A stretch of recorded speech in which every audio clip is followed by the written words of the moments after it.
হে আল্লাহ, তুমি আমাদের এত ভালোবাসো, তবুও আমরা তোমায় ভালোবাসতে পারি না।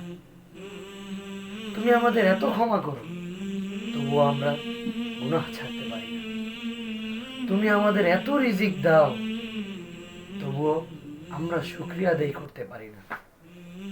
হে আল্লাহ, কি কারণে কি কারণে বা কোন কারণে আমরা বিমুখ হয়ে থাকি আপনার রহমত থেকে, তা আমরা নিজেরাও জানি না। অথচ আপনি আমাদের খালিক, আপনি আমাদের মালিক, আপনি আমাদের রব। আমরা তো চাই আপনাকে অনেক ভালোবাসতে, কিন্তু কেন জানি পারি না। হে আল্লাহ, আমরা তোমার ভালোবাসা চাই, তোমার দয়া চাই, তোমার করুণা চাই।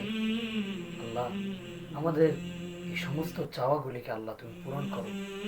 আমরা চাই না দুনিয়ার কোনো মায়ায় আটকে থাকতে, আমরা তো চাই না মানুষের কোনো দয়ায় বেঁচে থাকতে। আমরা তো একমাত্র কেবলমাত্র আপনার করুণাই চাই। হে আল্লাহ, আমরা ভিক্ষুক, আমরা ভিখারি, আমরা কাঙাল, আমরা আপনার কাছেই চাইব। আপনি আমাদের রব, আমরা বিশ্বাস করি আপনি আমাদের এতটা ভালোবাসেন, অবশ্যই আমরা পাবো এবং আপনিও দিবেন। হে আল্লাহ, আমরা আপনাকে অনেক ভালোবাসতে চাই। এই অফুরন্ত ভালোবাসা আমাদের হৃদয়ে দান করুন। আমিন।